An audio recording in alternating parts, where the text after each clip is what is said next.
प्रधानमंत्री नरेंद्र मोदी के जन्मदिन के मौके पर देश ने वैक्सीनेशन अभियान में नया रिकॉर्ड कायम कर दिया। एक दिन में पहली बार 2 करोड़ से अधिक कोरोना के टीके लगाए गए।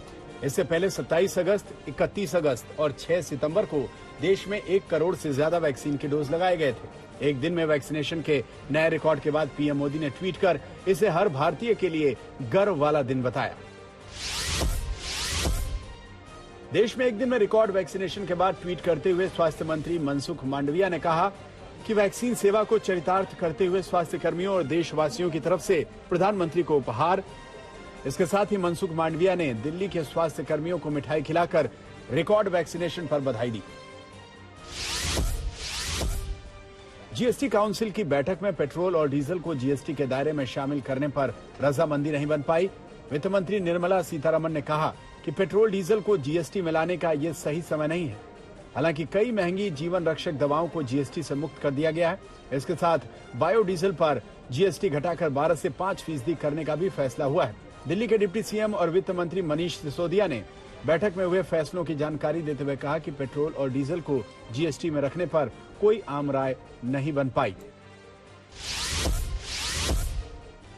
रक्षा मंत्री राजनाथ सिंह ने करतारपुर साहिब के बहाने कांग्रेस पर निशाना साधा। दिल्ली में एक कार्यक्रम को संबोधित करते हुए राजनाथ सिंह ने कहा कि अगर बंटवारे के समय थोड़ी सी सावधानी बरती जाती तो करतारपुर साहिब पाकिस्तान में नहीं भारत में होता। बता दें कि करतारपुर साहिब गुरुद्वारा पाकिस्तान में है और ये बॉर्डर से सिर्फ 3 किलोमीटर की दूरी पर है। जम्मू कश्मीर की पूर्व मुख्यमंत्री और पीडीपी अध्यक्ष महबूबा मुफ्ती ने अनुच्छेद 370 हटाए जाने को लेकर एक बार फिर केंद्र सरकार पर हमला बोला। महबूबा मुफ्ती ने कहा कि अनुच्छेद 370 और 35 से कानूनी तरीके से नहीं गया है, इसे गैर कानूनी तरीके से हटाया गया। महबूबा मुफ्ती ने कहा कि एक वक्त आएगा जब न केवल अनुच्छेद 370 और अनुच्छेद 35A को फिर से बहाल किया जाएगा, बल्कि सरकार ये कहने पर भी मजबूर होगी कि उन्होंने गलत किया था।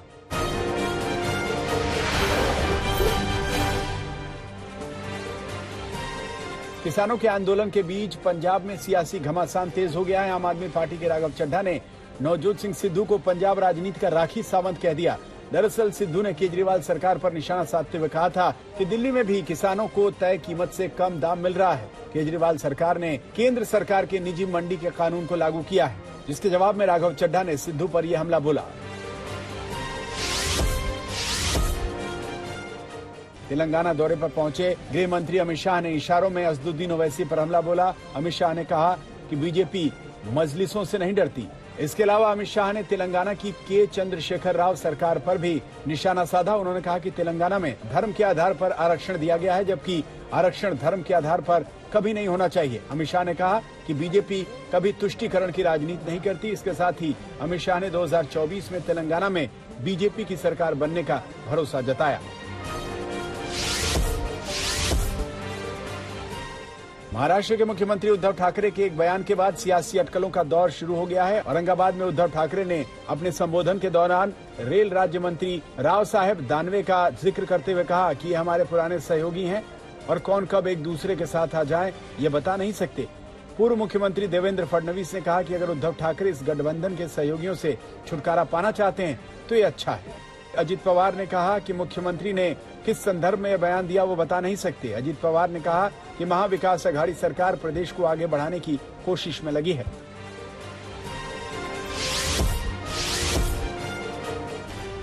महाराष्ट्र के पूर्व गृह मंत्री अनिल देशमुख की मुश्किलें खत्म होने का नाम नहीं ले रही। सीबीआई, ईडी के बाद अब इनकम टैक्स विभाग ने उनके यहाँ छापेमारी की। अनिल देशमुख पर टैक्स चोरी का आरोप है। जानकारी के मुताबिक नागपुर के कई ठिकानों पर इनकम टैक्स विभाग की ओर से छापेमारी की गई।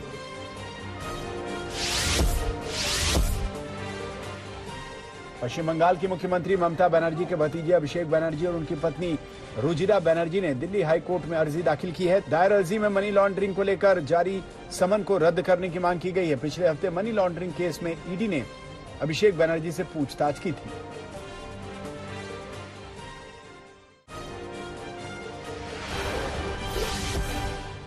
एससीओ की बैठक में प्रधानमंत्री मोदी ने तालिबान का मुद्दा उठाया। प्रधानमंत्री नरेंद्र मोदी ने कहा कि दुनिया को तालिबान को मान्यता जल्दबाजी में नहीं देनी चाहिए। वहीं तालिबान को लेकर दुनिया को मिलकर फैसला लेना चाहिए। पीएम मोदी ने कहा कि सत्ता में आने के लिए तालिबान ने हिंसा का इस्तेमाल किया।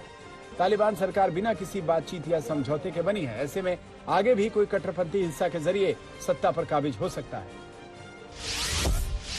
अफगानिस्तान में हाल के घटनाक्रम का सबसे अधिक प्रभाव हम जैसे पड़ोसी देशों पर होगा और इसलिए इस मुद्दे पर क्षेत्रीय फोकस और क्षेत्रीय सहयोग बहुत ही आवश्यक है। इस संदर्भ में हमें 4 विषयों पर ध्यान देना होगा। पहला मुद्दा यह है कि अफगानिस्तान में सत्ता परिवर्तन इंक्लूसिव नहीं है और बिना नेगोशिएशन के हुआ है। इससे नई व्यवस्था की स्वीकार्यता पर सवाल उठते हैं।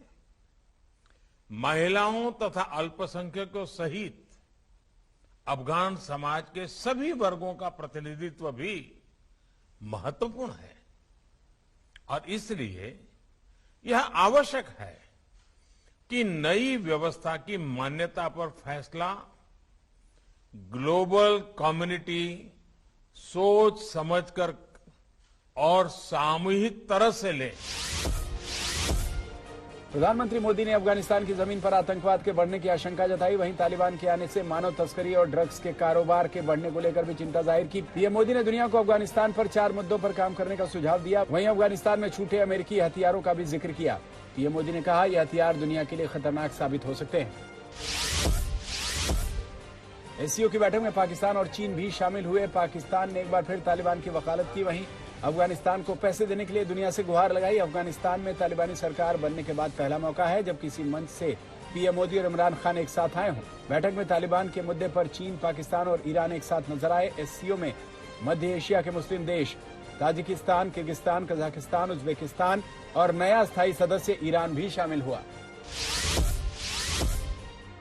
अफगानिस्तान पैसों की भारी किल्लत का सामना कर रहा है। देश में जरूरी कामों के लिए भी पैसा नहीं बचा। कारोबार से लेकर आम जनजीवन में लोगों को खासी परेशानी हो रही है। तालिबान के सत्ता में आने के बाद से अमेरिका ने अफगानिस्तान के $9.4 बिलियन की रकम को फ्रीज कर रखा है।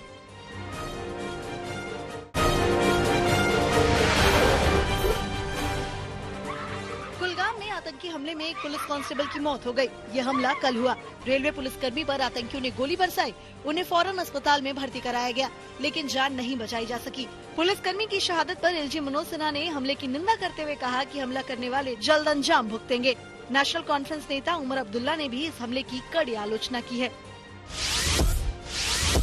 यूपी के बरेली में तमंचे लहराकर एक युवक को वीडियो बनाना महंगा पड़ गया। बताया जा रहा है कि सुरेश नाम के शख्स ने तमंचे के साथ टिकटॉक वीडियो बनाया था। जब वीडियो वायरल हुआ तो पुलिस ने मामले को संज्ञान में लेते हुए जांच शुरू कर दी और उसे गिरफ्तार कर लिया। आरोपी से तमंचा और जिंदा कारतूस भी बरामद हुआ है। गाजियाबाद में कौशाम्बी थाने के इंचार्ज को एसएसपी ने सस्पेंड कर दिया है। थाना प्रभारी ने एक चाय कॉफी बेचने वाले दुकानदार की बेरहमी से पिटाई की थी। पूरी तस्वीरें सीसीटीवी कैमरे में कैद थी।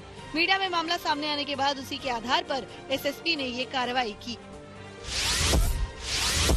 महाराष्ट्र के वासिम में 12 सितंबर को हुई हत्या के मामले में पुलिस ने 3 आरोपियों को गिरफ्तार कर लिया है। इस मामले में कुल 6 आरोपी हैं, जिनमें से 3 अभी भी फरार हैं।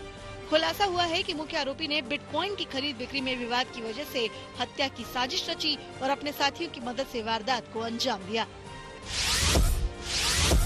पश्चिम बंगाल के हुगली में एसडीओ की गाड़ी ने बाइक सवार को टक्कर मार दी। हालांकि घटना के वक्त एसडीओ कार में मौजूद नहीं थे।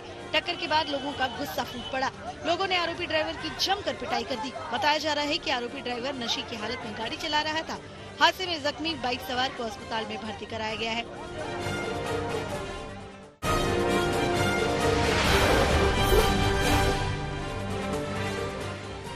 दक्षिण अमेरिकी देश कोलंबिया में चल रहे प्रदर्शनों की आंच स्पेन तक पहुंच चुकी है। स्पेन में कोलंबिया के राष्ट्रपति दौरे पर आए तो वहां रहने वाले कोलंबियाई मूल के लोगों ने उनके खिलाफ जबरदस्त प्रदर्शन किया। ये लोग अपने ही राष्ट्रपति पर गंभीर आरोप लगा रहे हैं।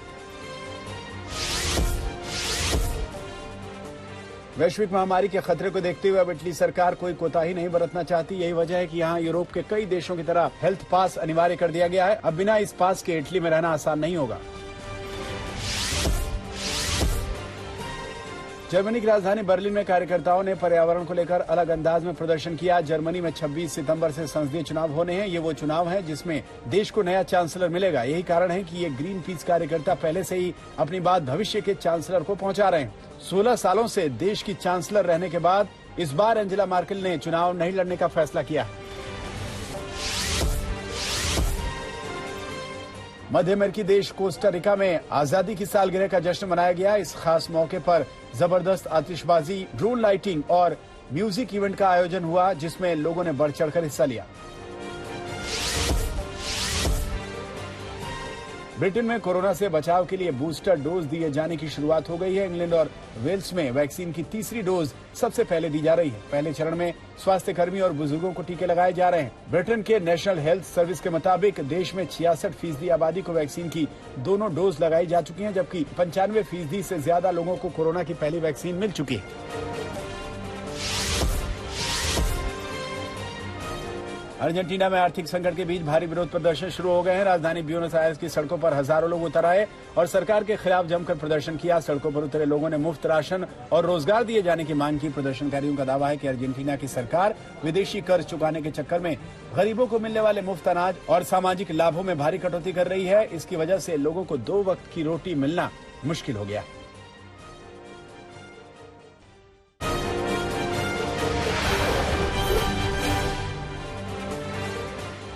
पाकिस्तान क्रिकेट को बड़ा झटका लगा है। रावलपिंडी में वनडे मैच शुरू होने से ठीक पहले न्यूजीलैंड ने सीरीज रद्द कर दी। न्यूजीलैंड ने पाकिस्तान को सुरक्षा के लिए खतरा बताया। साथ ही पाकिस्तान में न्यूजीलैंड के क्रिकेट सीरीज रद्द करने के बाद अब इंग्लैंड भी अपने पाक दौरे पर सख्त फैसला ले सकता है। इंग्लैंड को अक्टूबर में 2 वनडे मैच खेलने हैं। वॉशिंगटन में अमेरिका, ब्रिटेन, ऑस्ट्रेलिया के नेताओं की मुलाकात हुई। 3 देशों के राष्ट्राध्यक्षों के बीच हुई बैठक के दूसरे दिन तीनों देश के नेता मिले। अमेरिका ने कहा कि यह गठजोड़ किसी देश के खिलाफ नहीं है। एशिया में बढ़ते चीन के प्रभुत्व को रोकने के तौर पर तीनों देशों का यह गठजोड़ देखा जा रहा है। तीनों देशों के गठजोड़ के बाद चीन और फ्रांस ने नाराजगी जताई है। चीन ने जहां इसे क्षेत्रीय इलाके के लिए खतरा बताया, वहीं फ्रांस के हाथों से ऑस्ट्रेलियाई पनडुब्बी का कॉन्ट्रैक्ट अमेरिका और ब्रिटेन के पास चले जाने से फ्रांस भड़क गया। रूस में संसदीय चुनाव शुरू हो गया है। वहां 3 दिनों तक वोटिंग चलेगी। पहले दिन बड़ी संख्या में लोगों ने मताधिकार का प्रयोग किया। ऐसी अटकलें लगाई जा रही हैं कि व्लादिमीर पुतिन के समर्थन वाली पार्टी चुनाव में हार सकती है।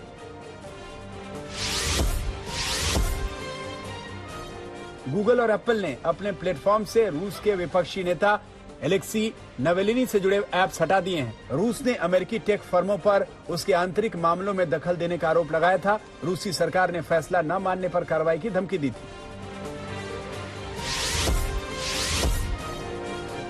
इटली के शहर मिलान में बाढ़ का कहर देखने को मिला। अचानक आई बाढ़ से पूरा शहर पानी पानी हो गया। सड़कों पर सैलाब नजर आने लगा। वहीं कई फीट पानी में कारें डूब गईं। सड़कों पर नाव चलने लगी। लोगों का रेस्क्यू किया गया।